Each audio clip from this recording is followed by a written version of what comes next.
TBC Tamil News. வணக்கம். நீங்கள் இணைந்திருப்பது டிபிசியின் மாலை தமிழ் செய்திகளுடன். எதிர்க்கட்சி தலைவரும் ஐக்கிய மக்கள் சக்தியின் தலைவருமான சஜித் பிரேமதாச அரசியல் அமைப்புக்கான 13வது திருத்தத்தை தனது எதிர்கால அரசாங்கம் முழுமையாக நடைமுறைப்படுத்தும் என்று வழங்கி வரும் உறுதிமொழி 13வது திருத்தம் தொடர்பில் தென்னிலங்கையின் முக்கியமான அரசியல் சக்திகள் மத்தியில் மாற்றத்தை ஏற்படுத்தும் சூழ்நிலை தோன்றியிருக்கிறது. வடக்கிற்கு விஜயம் செய்திருக்கும் பிரேமதாச அந்த உறுதிமொழியை மீண்டும் வழங்கினார்.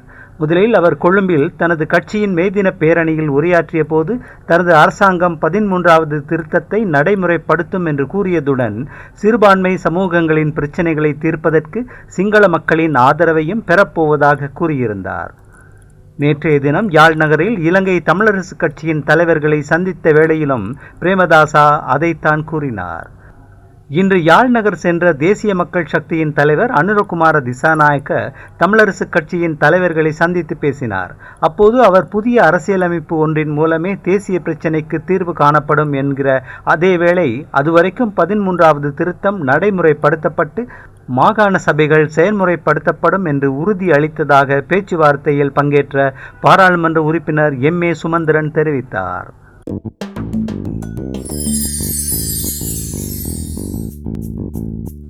சுமார் 5 வருடங்களுக்கு முன்னர் கொழும்பில் செய்தியாளர்கள் மாநாடொன்றில் அமெரிக்க இராஜாங்க திணைக்களத்தின் ஆவணம் என்று கூறி போலி ஆவணம் ஒன்றை தற்போதைய வெளியுறவு அமைச்சர் அலி சப்ரி காண்பித்ததாக கூறப்படும் சம்பவம் ஒன்று தொடர்பாக இராஜாங்க திணைக்களம் விசாரணை ஒன்றை ஆரம்பித்திருக்கிறது.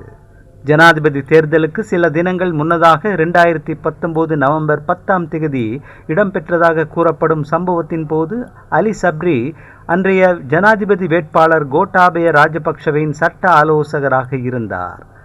இரட்டை குடியுரிமையை கொண்டிருந்த கோட்டாபே தனது அமெரிக்க குடியுரிமையை கைவிட்டு விட்டதாக காண்பிப்பதற்காகவே அந்த போலி ஆவணத்தை அலி சப்ரி செய்தியாளர்களுக்கு காண்பித்ததாக கூறப்படுகிறது. அவர் அந்த ஆவணத்தை காண்பித்த உடனடியாகவே அதன் நம்பகத்தன்மை குறித்து சர்ச்சைகள் கிளம்பின. தற்போது அமெரிக்க இராஜாங்க திணைக்களம் முன்னெடுத்திருக்கும் விசாரணைகளின் மூலம் அலி சப்ரி குற்றவாளியாக காணப்படுவாரேயானால் போலி ஆவணம் தொடர்பான சட்டங்களின் பிரகாரம் அவர் கடுமையான தண்டனைகளை எதிர்நோக்க வேண்டி வரும் என்று தெரிய வருகிறது. அந்த செய்தியாளர்கள் மாநாட்டில் கோட்டாபேவினால் சமர்ப்பிக்கப்பட்டதாக கூறி சத்திய கடுதாசி ஒன்றையும் அலி சப்ரி காண்பித்தார். ஆனால் அந்த ஆவணம் போலியாக தயாரிக்கப்பட்ட ஒன்று என்று இராஜாங்க திணைக்களம் அடையாளம் கண்டிருப்பதாக தெரிய வருகிறது.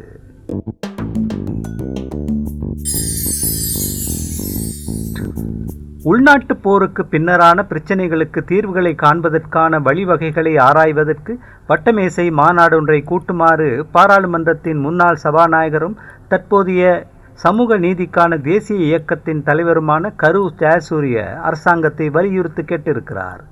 வடபகுதிக்கு விஜயம் மேற்கொண்டிருக்கும் எதிர்க்கட்சி தலைவர் சஜித் பிரேமதாச தனது எதிர்கால அரசாங்கம் அரசியலமைப்புக்கான 13வது திருத்தத்தை முழுமையாக நடைமுறைப்படுத்தும் என்று கிளிநொச்சியில் கூறியது தொடர்பாக கருத்து தெரிவித்த ஜெயசூரிய பிரேமதாசாவின் உறுதிமொழி தந்திருக்கும் சந்தர்ப்பத்தை அரசாங்கமும் சகல அரசியல் கட்சிகளும் குறிப்பாக தமிழ் கட்சிகள் சாதகமாக பயன்படுத்தி கொள்ள வேண்டும் என்று வேண்டுகோள் விடுத்தார். இது தொடர்பில் அறிக்கை ஒன்றை நேற்றைய தினம் வெளியிட்டிருக்கும் ஐக்கிய தேசிய கட்சியின் முன்னாள் பிரதி தலைவருமான ஜெயசூரிய முன்னாள் ஜனாதிபதிகள் சந்திரிகா குமாரதுங்க, மஹிந்த ராஜபக்ச மற்றும் தற்போதைய ஜனாதிபதி ரணில் விக்ரமசிங்க ஆகியோரும் ஜேவிபியும் 13வது திருத்தத்தை முழுமையாக நடைமுறைப்படுத்துவதை ஆதரித்தனர். 13வது திருத்தம் தொடர்பில் பிரேமதாசாவின் நேர்மறையான நிலைப்பாட்டை பயன்படுத்தி உருப்படியான நடவடிக்கைகளை ஜனாதிபதி விக்ரமசிங்காவும் அரசாங்கமும் எடுக்க வேண்டும் என்று வலியுறுத்தியிருக்கிறார். தேசிய இனப்பிரச்சினை தொடர்பில் கருத்தொருமிப்பை காண்பதற்கு சம்பந்தப்பட்ட சகல தரப்பினரும் ஒன்றிணைந்து பணியாற்ற வேண்டும் என்றும் முன்னாள் சபாநாயகர் வேண்டுகோள் விடுத்திருக்கிறார்.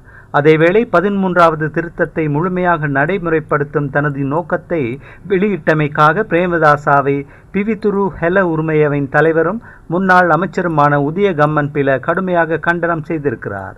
எதிர்வரும் ஜனாதிபதி தேர்தலில் போட்டியிடவிருக்கும் பிரேமதாச வடமாகாணத்தின் தமிழ் வாக்குகளை குறிவைத்தே 13வது திருத்தம் தொடர்பில் உறுதிமொழியை வழங்கியிருக்கிறார். மாகாண சபைகளுக்கான போலீஸ் மற்றும் காணி அதிகாரங்களை நடைமுறைப்படுத்தினால் அதனால் வரக்கூடிய விளைவுகளை புரிந்து கொண்டிருந்தால் பிரேமதாசா உறுதிமொழியை வழங்கியிருக்க மாட்டார் என்றும் கம்மன் பில கூறினார். கிளிநொச்சியில் உரையாற்றிய பிரேமதாச மற்றும் தலைவர்களைப் போலன்றி தான் வழங்கிய வாக்குறுதிகளை நிறைவேற்றுகின்ற ஒரு அரசியல்வாதி என்றும் குறிப்பிட்டார் என்பது கவனிக்கத்தக்கது.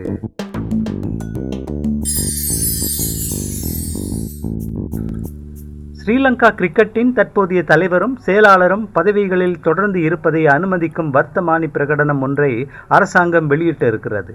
எதிர்கால தேர்தல்களில் போட்டியிடும் அரசாங்க உறுப்பினர்களுக்கு வழங்கப்படவிருக்கும் பணத்துக்கு கைமாறாகவே இவ்வாறு செய்யப்பட்டிருக்கிறது என்று ஐக்கிய மக்கள் சக்தி குற்றம் சாட்டியிருக்கிறது.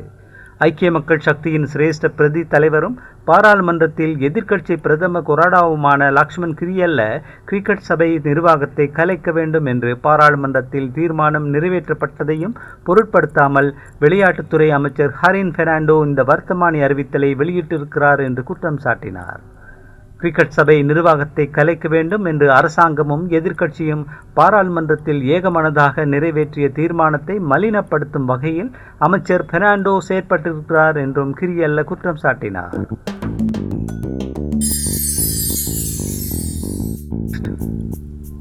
சட்டமா அதிபர் சஞ்சய் ராஜரத்னத்திற்கு 6 மாத கால சேவை நீடிப்பை வழங்குவதற்கு ஜனாதிபதி ரணில் விக்ரமசிங்க செய்த பரிந்துரை தொடர்பில் அரசியலமைப்பு பேரவை 2வது நாளாகவும் இன்று முடிவு எதையும் எடுக்கவில்லை. அரசியலமைப்பு பேரவையின் அங்கீகாரம் இல்லாமல் சட்டமா அதிபருக்கு சேவை நீடிப்பை வழங்க முடியாது. வடபகுதிக்கு விஜயம் மேற்கொண்டிருக்கும் எதிர்க்கட்சி தலைவர் சஜித் பிரேமதாசாவும் தொழில்நுட்பத்தின் ஊடாக அரசியலமைப்பு பேரவையின் இன்றைய கூட்டத்தில் கலந்து கொண்டார். நேரடியாக கூட்டத்தில் கலந்து கொண்டு இது விடயத்தில் மேலும் கலந்துரையாட விரும்புவதாக பிரேமதாசா அறிவித்ததை அடுத்து அரசியலமைப்பு பேரவையின் கூட்டம் ஒத்திவைக்கப்பட்டதாக பாராளுமன்ற வட்டாரங்கள் கூறின.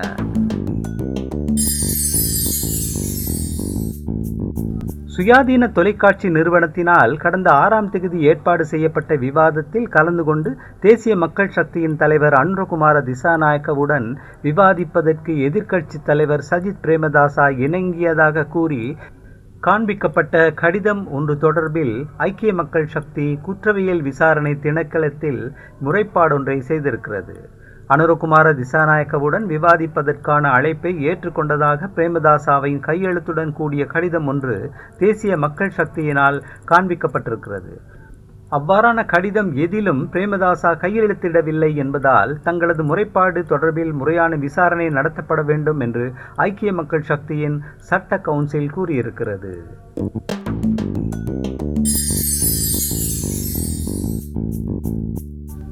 ஸ்ரீலங்கா சுதந்திர கட்சியின் தலைவராக நிதியமைச்சர் கலாநிதி விஜயதாச ராஜபக்ச செயற்படுவதற்கு தடை விதித்து பிறப்பிக்கப்பட்டிருந்த இடைக்கால உத்தரவை கொழும்பு மாவட்ட நீதிமன்றம் எதிர்வரும் 25ஆம் தேதி வரைக்கும் நீடித்திருக்கிறது.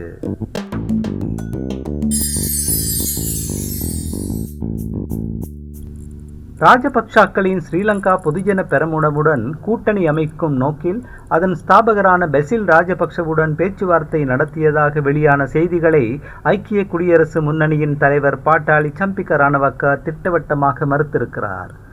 செய்தியாளர்கள் மாநாட்டில் ரணவக்கவிடம் இது தொடர்பில் கேள்வி எழுப்பப்பட்டது. அதற்கு பதிலளித்த அவர், நாடு பங்குரோத்து நிலையை அடைவதற்கு காரணமானவர்களுடன் பேச்சுவார்த்தை நடத்தப் போவதில்லை என்று கூறினார்.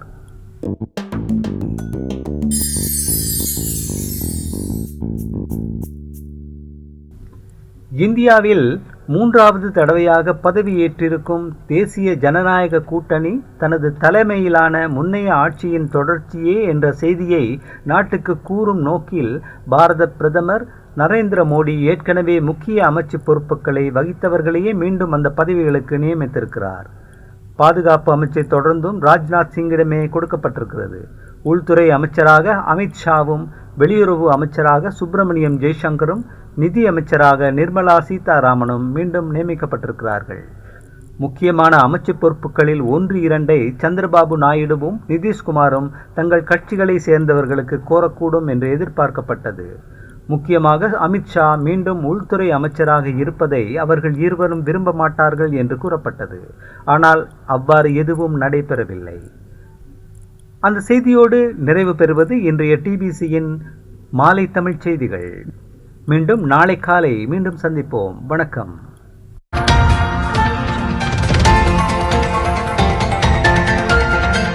TBC Tamil News.